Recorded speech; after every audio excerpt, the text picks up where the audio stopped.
بسم الله الرحمن الرحيم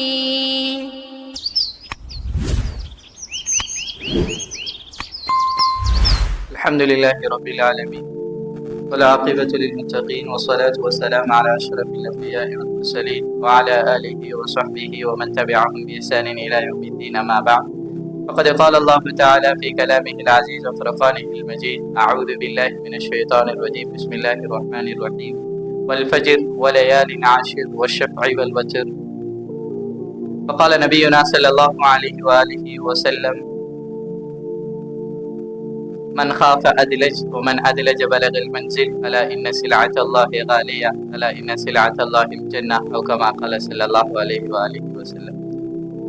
அன்பின் இஸ்லாமிய சகோதரிகளே, அல்லாஹ்வின் நல்லடியார்களே, அல்லாஹ் தஆலா குர்ஆனுடைய ஒரு வசனத்திலே சொல்லுகிறார்: فبشر عباد الذين يستمعون القول فيتبعون احسنه. நபி, இந்த உலகத்தில் வாழுகின்ற சில அடியார்களுக்கு நீங்கள், சில மனிதர்களுக்கு நீங்கள் நன்மாராயம் சொல்லுங்கள்.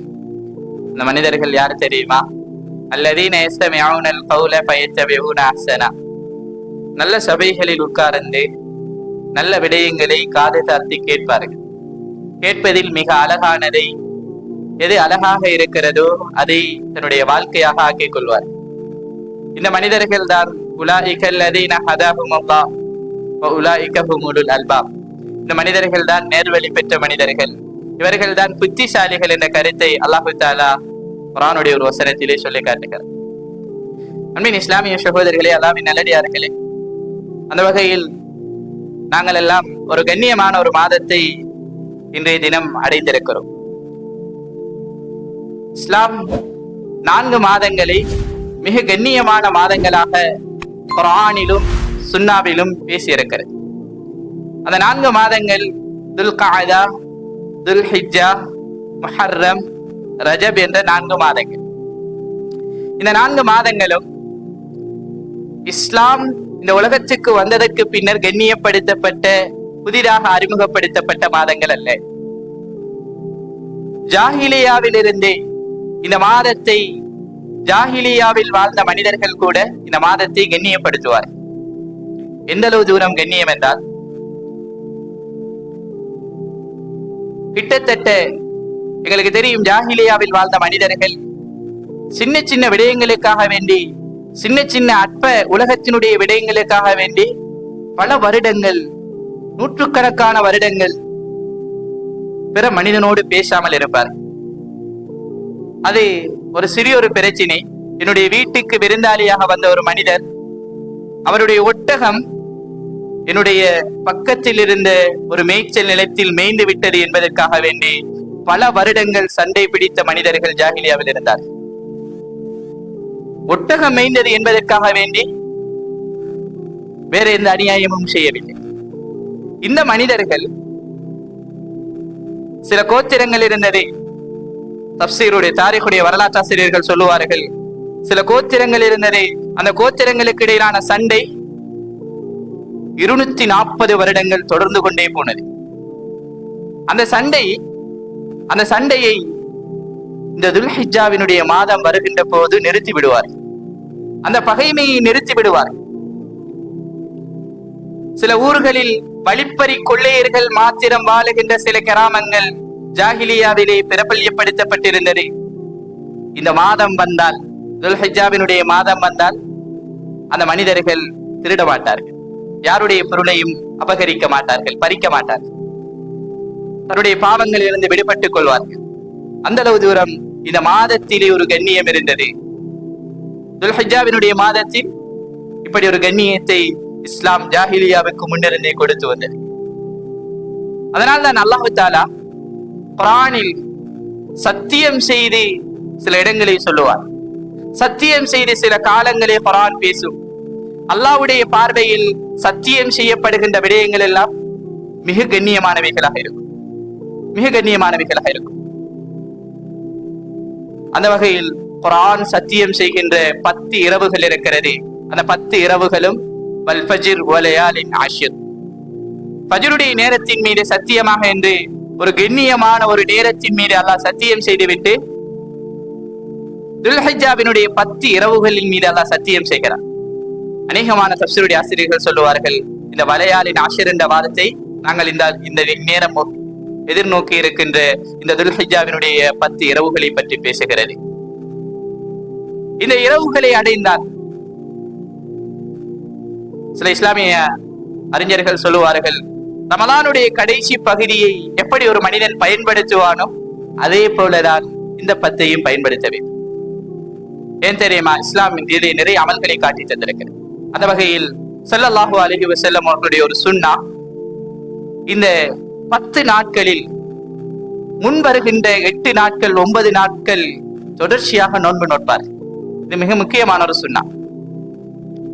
வயதான மனிதர்கள் மட்டுமல்ல, எல்லோருக்குமானது இஸ்லாம். இஸ்லாம் அது எல்லோருக்குமானது. ஏழும் என்றால் இந்த 8 நாட்கள் 9 நாட்கள் தொடர்ச்சியாக நோன்பு நோக்க வேண்டும். அதனைத் தொடர்ந்து வருகின்ற 9வது நாள் வருகின்ற அரஃபாவுடைய தினம், அந்த தினம் கட்டாயம் நாங்கள் நோன்பு நோற்றுக் கொள்ள வேண்டும். யுகஃபிரு ஸனத்தல் மாதியா வல் பாகியா, நபி அவர்கள் சொன்னார்கள், முந்திய ஒரு வருடம் பிந்திய ஒரு வருடத்தினுடைய பாவத்தை அல்லாஹ் அந்த நோன்பின் மூலமாக மன்னிக்கிறார். அதனால் அந்த நோன்பை கட்டாயம் நோற்றுக்கொள்ள வேண்டும். அதே நேரம் இன்னும் ஒரு மிக முக்கியமான ஒரு சுன்னாதான், சில சஹாபாக்கள் அதிகமாக தக்பீர் சொல்லுவார்கள். அல்லாஹு அக்பர் என்ற தக்பீர் இருக்கிறது. அந்த தக்பீரை சந்தைகளுக்கு செல்கின்ற போது கூட அதில் அபூ ஹுரைரா ரலியல்லாஹு அன்ஹு போன்ற சஹாபாக்கள் சந்தைகளுக்கு போய் அந்த இடங்களில் நின்று கொண்டு தக்பீர் சொல்லுவார்கள். அல்ஹம்துலில்லாஹ், தஹ்மீத் இந்த வார்த்தையை அடிக்கடி சந்தைகளில் கூட சொல்லுவார்கள். இந்த மாதம், இந்த நாட்கள் அல்லாஹ்வை புகழுவதற்குரிய நாட்கள். ஒரு மனிதன் அல்லாஹ்வை நெருங்குவதற்கான வழிகளை இந்த நாட்கள் ஒவ்வொரு மனிதனுக்கும் ஏற்படுத்தி தருகிறது. அதே போலதான் மிக முக்கியமான பேசப்பட வேண்டிய ஒரு சுன்னாதான் உதுஹிய்யா என்ற ஒரு அமல். இந்த அமல் ஸல்லல்லாஹு அலைஹி வஸல்லம் இந்த நாட்களில் காட்டி தந்த மிக முக்கியமான ஒரு சுன்னா. சுன்னாவை தாண்டி இது சுன்னத் முஅக்கதா. சுன்னாவுக்கு ஒரு படி மேலானதுதான் சுன்னத் முஅக்கதா. இந்த சுன்னாவை யார் யாரெல்லாம் நியத்து வைத்திருக்கிறார்களோ, யார் யாரெல்லாம் நியத்து வைத்திருக்கிறார்களோ அவர்கள் செய்ய வேண்டிய, அவர்கள் பின்பற்ற வேண்டிய சில ஒழுங்குகளை இந்த நேரம் உங்களுக்கு நான் சொல்லித் தருகிறேன்.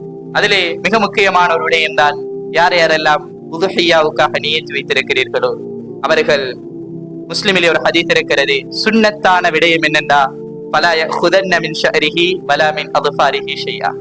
இந்த 10 நாட்களும் அவர் தன்னுடைய முடிகளையோ நகங்களையோ, உடலிலே இருக்கின்ற முடிகளையோ நகங்களையோ அவர் வெட்டக்கூடாது. அதை ஸல்லல்லாஹு அலைஹி வஸல்லம் அவர்கள் காட்டி தந்த ஒரு அழகான சுன்னாவாக இருக்கிறது. அதனை நாங்கள் நியத்து வைத்திருக்கின்ற மனிதர்கள், யார் யாரெல்லாம் உதுஹிய்யாவோடு சம்பந்தப்படுகிறோமோ அந்த மனிதர்கள் கட்டாயம் செய்து கொள்ள வேண்டும். அதே நேரம் உதுஹிய்யாவிலே மிக முக்கியமாக பிராணியில் கவனிக்கப்பட வேண்டிய சில ஒழுங்குகள் இருக்கிறது. அதிலே நாங்கள் கொடுப்பது அந்த பிராணியினுடைய வயதை பொறுத்தவரையில் செம்பரி ஆடாக இருந்தால் 3 பிராணிகளில் தான் உதுஹிய்யா கொடுக்கலாம். இஸ்லாமிய அறிஞர்கள், அநேகமான அறிஞர்களுடைய கருத்து என்னென்றா, 3 பிராணிகளில் தான் உதுஹிய்யாவை கொடுக்க முடியும். அதில் ஒன்றுதான் ஆடு, மாடு, ஒட்டகம். அதிலே ஆட்டை பொறுத்தவரையில் செம்பரி ஆடாக இருந்தால் 6 மாதம் அந்த ஆடு பூர்த்தி அடைந்திருக்க வேண்டும். அதே நேரம் வெள்ளாடாக இருந்தால், இனி சாதாரண ஒரு ஆடாக இருந்தால் 1 வருடத்தை அது பூர்த்தி அடைந்திருக்க வேண்டும். இதனை ஒரு தனி மனிதன் தனக்காகவும் கொடுத்துக் கொள்ளலாம், இதில் கூட்டி சேர்ந்தும் கொள்ளலாம். ஒரு குடும்பத்தை கூட்டி சேர்த்துக் கொள்ளலாம். சின்ன குடும்பமாக இருந்தால் ஆட்டுடைய விடயத்தில் ஸல்லல்லாஹு அலைஹி வஸல்லம் அவருடைய ஹதீஸ் இருக்கிறது. ஸல்லல்லாஹு அலைஹி வஸல்லம் தனக்காகவும் தன்னுடைய குடும்பத்திற்காகவும் கபஷைனி அம்லஹைனி என்ற ஒரு ஹதீஸ் பதிவு செய்யப்பட்டிருக்கிறது.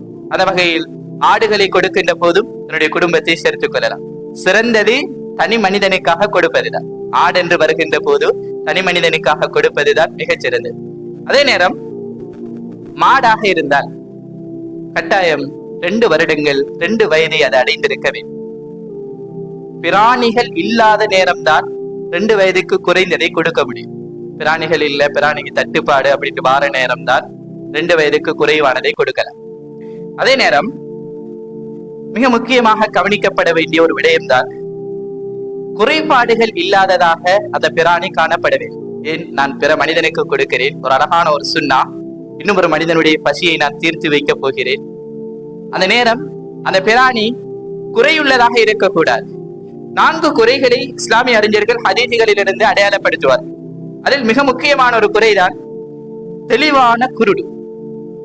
அந்த பிராணி குருடான பிராணி, அது ஆரம்பத்திலிருந்து அப்படித்தான் இருந்திருக்கிறது என்றால் அது தெரியும், விளங்கும். சாதாரணமாக பார்க்கின்ற பிராணியோடு சம்பந்தப்படாத மனிதர்களை விளங்கிக் கொள்வார்கள். அந்த தெளிவான குருடு, அதே நேரம் தெளிவான மூடம், அது ஒரு நொண்டியாக இருக்கிறது. அப்படியானவைகளை இயற்கையிலே அப்படி இருக்கிறது என்றால் அதை கொடுக்க முடியாது. அதே நேரம் தெளிவான நோயுள்ள ஒரு பிராணியாக இருக்கிறது. பார்க்கலாம், நீங்க சில மிருகங்கள்ல கூடுதலாக மாடுகள் என்று செய்யும் ஒரு வகையான பொக்குல மாதிரி தாவன் என்று சொல்லுவாங்க. அது அப்படியே அடிக்கடி ஏற்படும், சூட்டுக்கும் ஏற்படும். இப்படியான பிராணி அதுல தொடர்ந்து அப்படியே இருக்கும் என்றால் அந்த பிராணிகளை கொடுக்க கூடாது. அது எங்கள்ட்ட சிலாக்கள் நினைக்கலாம், எங்கள்ட்ட இவ்வளவு இத்தனை மாடு இருக்குது, இத்தனை ஆடு இருக்குது, இதுல நான் கொடுத்து கொள்ளலாம் தானே, சின்ன ஒரு இதானே, இறைச்சியில் அது எந்த பாதிப்பையும் செலுத்தாது தானே அப்படின்னு சொல்லி நாங்க அதை கொடுத்துடக்கூடாது, யாருக்கும் தெரியாதானே அப்படின்னு சொல்லி நான் கொடுக்கறது ஒரு சுண்ணா, அது ஒரு பாவி என்ற நிலைக்கு நாங்க பேசிடக்கூடாது.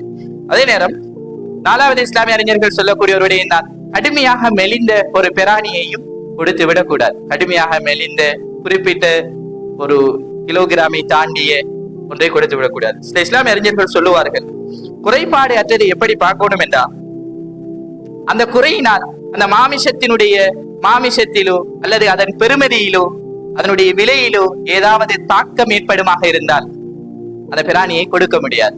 தான் சுருக்கமான கருத்து. அதுல மாமிசத்திலேயோ அல்லது அதனுடைய பெருமதியிலேயோ அதோட விலையிலேயோ ஒரு மாற்றத்தை ஏற்படுத்துறார்.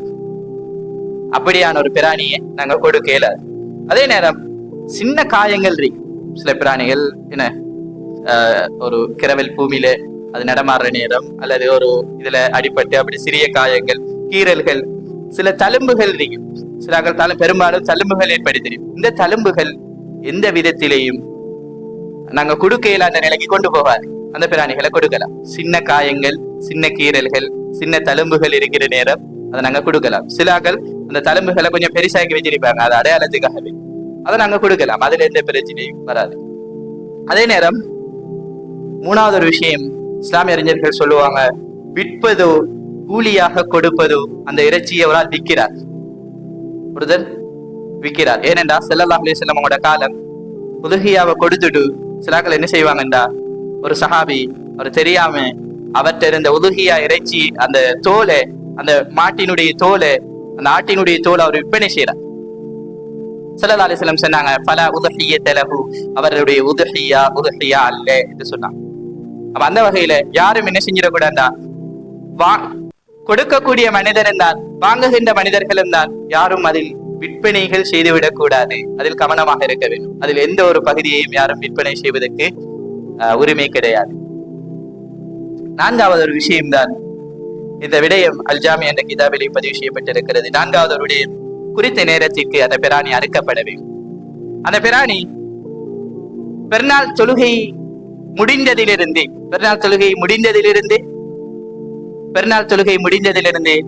பெருநாளை தொடர்ந்து வருகின்ற 3 நாட்கள், ஐயாமு தஷ்ரீக், 11, 10வது நாள் பின்னால் வரும் 11, 12, 13 அசர் நேரம் வரைக்கும் அதை நாங்க என்ன செய்யலாம், அந்த பிராணியை கொடுத்துக் கொள்ளலாம். ஆனா மிகச்சிறந்தது அஃதல் என்னென்றா கட்டாயம் 1வது நாள்லயே நாங்க கொடுத்துடுவோம்.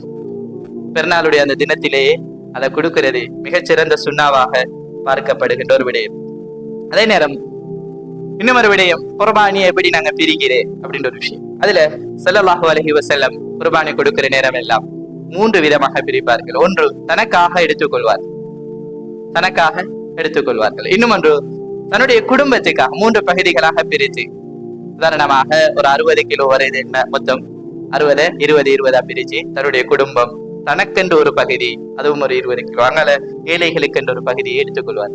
இது சரியா சமமா தான் பிரிக்கணும் இல்ல, நாங்க கூடுதலா கொடுக்கறது ஒரு நல்ல நோக்கம், அதனால நாங்க கூடுதலா எடுத்துக்கொள்ளாம ஏழுமான அளவு என்ன செஞ்சிடணும், ஏழைகளுக்கு அந்த ஹக்கு போய் சேர்ற மாதிரி அதை நாங்க கொடுத்துக் கொள்ளணும். அதே நேரம் எங்களுக்கு தெரியும் இவர் ஏழை, இவருக்கு நாங்க கொடுக்கணும்னு சிலைகளை விளங்கும். சில நேரங்கள்ல எங்கட உதவியாக்கல்ல, எங்கட அகைக்காக்கல்ல நாங்க என்ன செய்யறோம்டா, இவர் எனக்கு விசுவாசம், அவருக்கு அந்த தேவையுண்டு இருக்காது, பணக்காரர்களை கொடுக்கவானான்னு செல்ல வரல, கொடுக்கணும். அதை தாண்டி நாங்க முற்படுத்தப்பட வேண்டிய மனிதர்கள் இருப்பாங்க, ஏழைகள் இருப்பாங்க. இன்றைய தினம் திண்டா இந்த சாப்பிட்டா நாளை தினம் சாப்பிட இல்லாத ஒரு சமூகம் எங்களோட ஊர்ல இருக்கிறான், நிறைய பேர் இருக்கிறான். இந்த மனிதர்களுக்கு கட்டாயம் நாங்கள் கொடுக்கணும். அதை அடையாளப்படுத்தி கொடுக்கிறது அல்லாஹு தாலா மிகப்பெரிய ஒரு சுண்ணாவாக நபி ஸல்லல்லாஹு அலைஹி வஸல்லம் அவங்களை பார்த்து குர்ஆன் சொல்லுது, இன்னா ஆதைனாக்கல் கௌசர், நபியே உங்களுக்கு நாங்க கியாமத்தில ஹவுதுல் கௌசர் என்ற தராகத்தை தருவோம். எப்ப தருவோம் தெரியுமா? ஃபஸ்ஸல்லி லிரப்பிக வன்ஹர், நபியே நீங்க செய்ய வேண்டிய வேலை 2 வேலையை அல்லாஹ் அடையாளப்படுத்துறான். ஒன்று, நீங்க தொழணும், அந்த தொழுகை இக்லாஸாக இருக்கணும். ஃபஸ்ஸல்லி லிரப்பிக், உங்களோட தொழுகை அது இக்லாஸாக இருக்கணும். வன்ஹர், இன்னும் ஒரு விஷயத்தை அல்லாஹ் சொல்றான், நீங்க அல்லாஹ்வுக்காக அறுத்து பலியிடுகின்ற உதுஹியா என்ற அமலை செய்யுங்கோ என்று சொல்லி அல்லாஹு தாலா நபிக்கு சொல்லிக் கொடுக்கிறார். அதே நேரம் மிச்சம் நாங்க கவனமாக இருக்க வேண்டிய ஒரு விடயம் தான் எங்களுடைய கிளாஸ். நாங்க கஷ்டப்பட்டு ஒரு பிராணியிட வேலை எங்களுக்கு தெரியும், ஒரு மாடை நாங்க கொடுக்க போறோம், கிட்டத்தட்ட 1.5 லட்சத்தை தாண்டி இருக்கு. அப்ப நாங்க கொடுக்குற நேரம்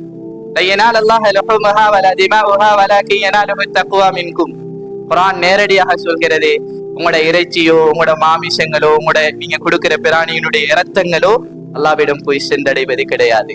என்ன தெரியுமா போய் சென்றடையும்? அல்லாஹு தாலா பார்க்கிறான் உன் உள்ளம் எப்படி இருக்குது, உன் தக்குவா எப்படி இருக்குது, உன் உள்ளத்துல உன் சிந்தனைகள் என்ன, இனி எதற்காக இதை கொடுக்கிறாய், உன் முழு நோக்கம் என்ன என்றதை தான் நல்லா பார்க்கிறேன்.